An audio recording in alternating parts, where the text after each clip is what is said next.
Jai Jinendra. Good afternoon, and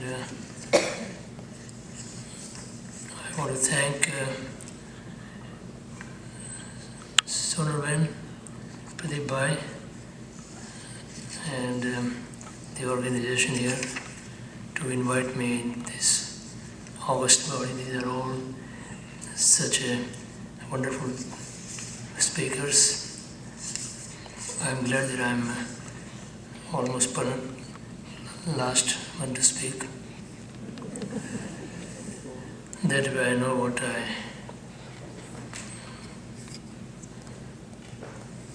need to do.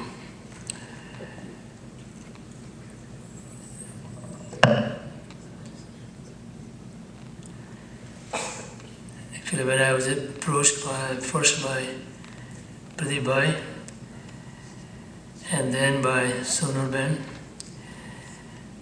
with a request to present Jain views on the topic, I was quite hesitant in the beginning. In fact, I tried to avoid this and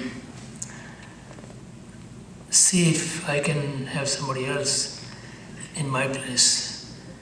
I tried very hard, but I wasn't successful, as you can see from my presence here.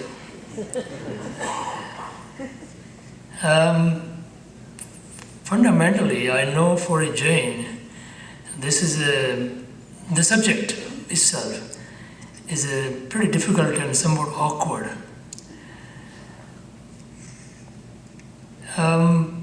The concept of God, according to Jain, if you want to understand that, you need to understand the concept of the universe. We need to examine the nature of the universe.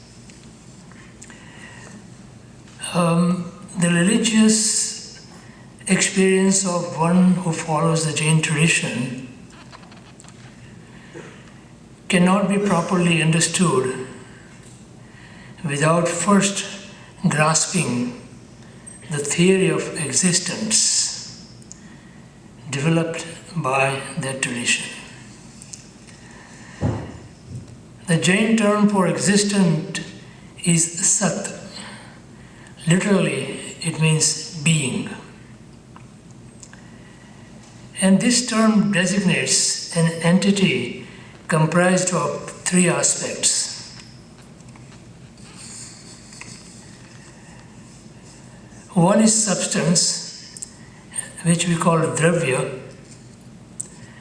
The other one is quality, which we call gun. And the third one is mode, which we call paryaya, which means the modifications. And the Jains divide all existence in the universe into three main categories.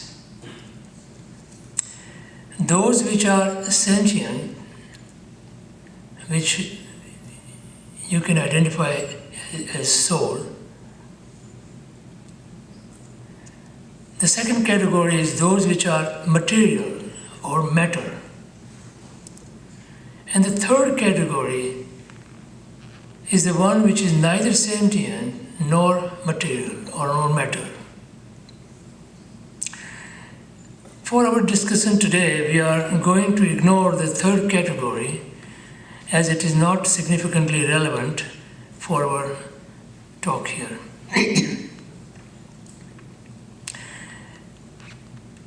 The first category, which is sentient, refers to soul, or what we call jiv, or atma, which is characterized by consciousness. A soul is designated as substance, dravya, in that it is the locus of innumerable qualities such as knowledge, perception, bliss, energy, And the knowledge quality, for example, will increase and decrease or decrease. But there is never a time when the soul is without knowledge. Otherwise, it would become essentially, by definition, a non-soul. And that is a material Adam, which is devoid of consciousness. Now, the states of imperfection and perfection, expressed by such terms as limited knowledge or omniscience, are in turn modes of that particular quality. The other qualities of the soul, similarly, and they are innumerable,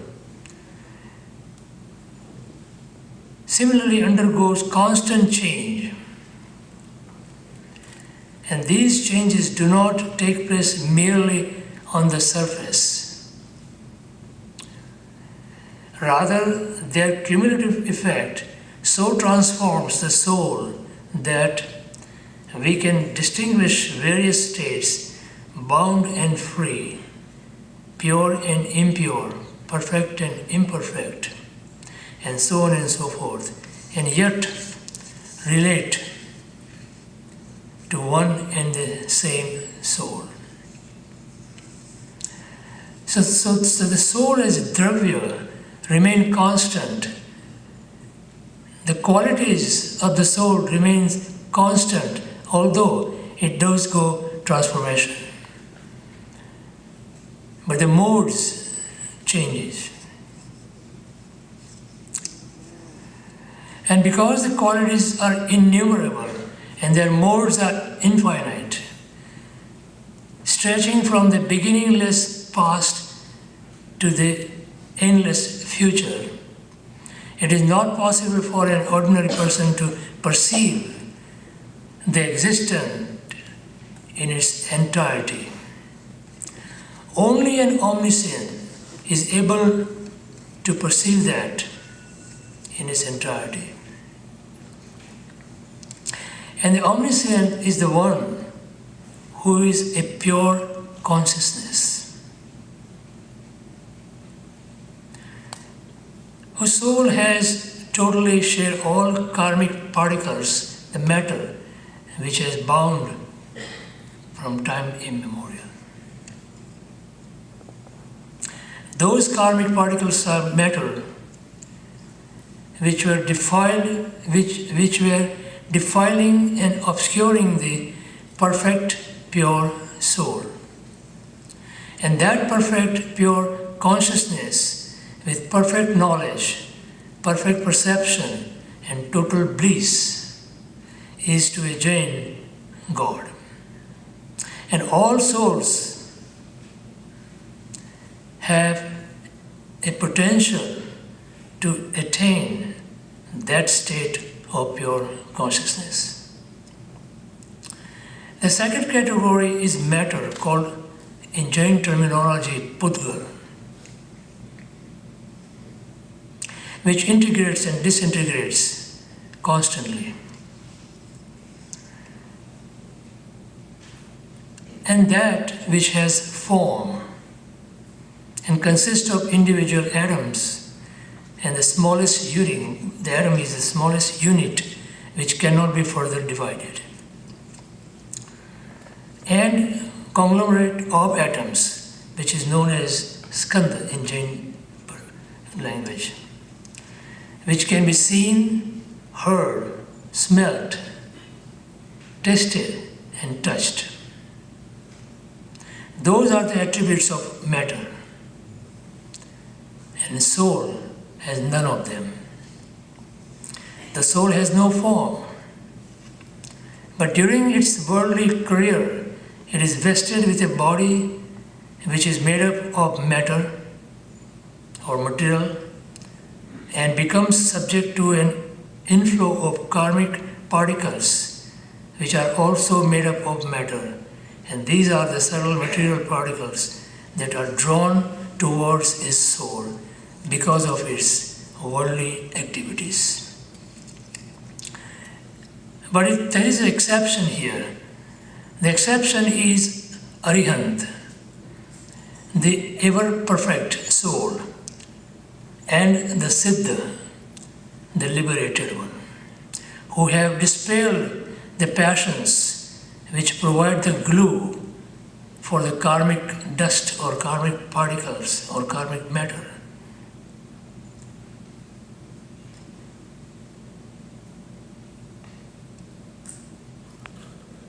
Karmic bondage to the universe. They go through a continuous cycle of death and rebirth in a personal evolution that can lead at last to moksha, what we call eternal release for some. However, theoretically all souls can achieve that with some exceptions, but practically very few do. According to Jain, soul's involvement with the material universe on a vast scale has had no beginning, and it is likely to continue almost indefinitely. Furthermore, it is incorrect to imagine that the soul was once pure but later became defiled. It has always been impure, just as a seam of gold has always been embedded in the rock where it is found. This analogy to gold ore is taken one step further. Absolute purification may be achieved if the proper refining methods are applied. Therefore, all souls have been in this state of beginningless existence where soul possesses only one sense. According to Jain, there is two different strata of the universe. One which has got these particular conglomerates of souls, which one sense, the touch, that pervades the whole universe. And they die and take rebirth in the same environment. Their existence is forever in that particular environment where they are only going to find one touch, one sense of touch rather.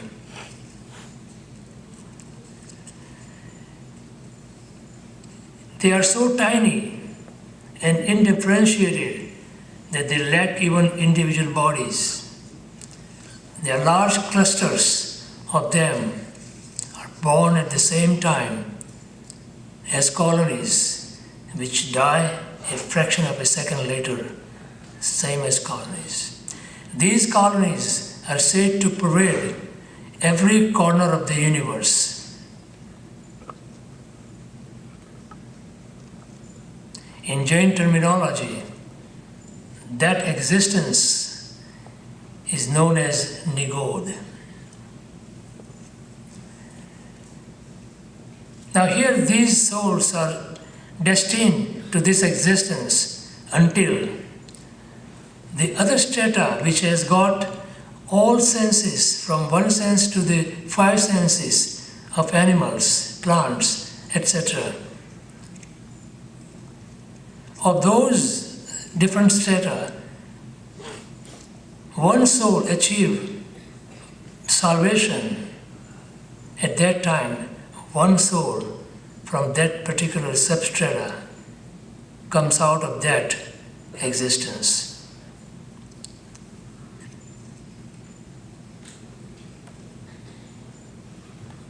From this mundane existence of eternal darkness,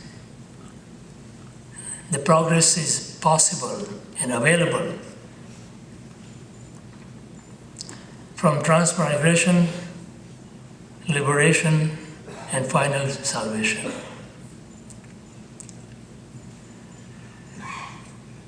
Salvation in Jain terminology is called Siddha, which means the accomplished one. The one who has accomplished the goal of liberation, whom Jain pray as God.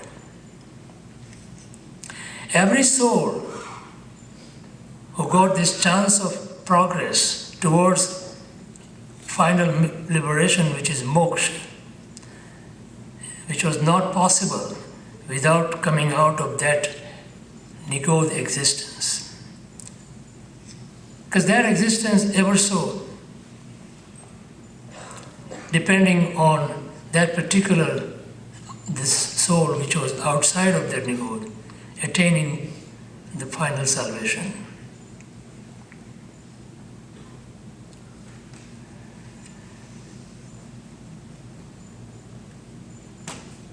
So that soul is ever so grateful to that particular siddha or the liberator one for that gift that one received. One must follow the path of purification, and by becoming the siddha or the liberated one, again facilitate the other souls who are forever in that particular state of nigodh.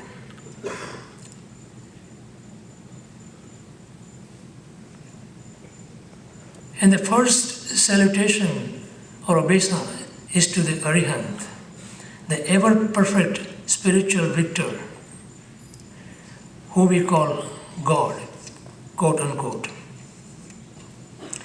is the one who shows us the path of purification, and that is the gift to us, and we surrender at his lotus feet with total devotion and follow with unshakable faith, which will be our gift to him.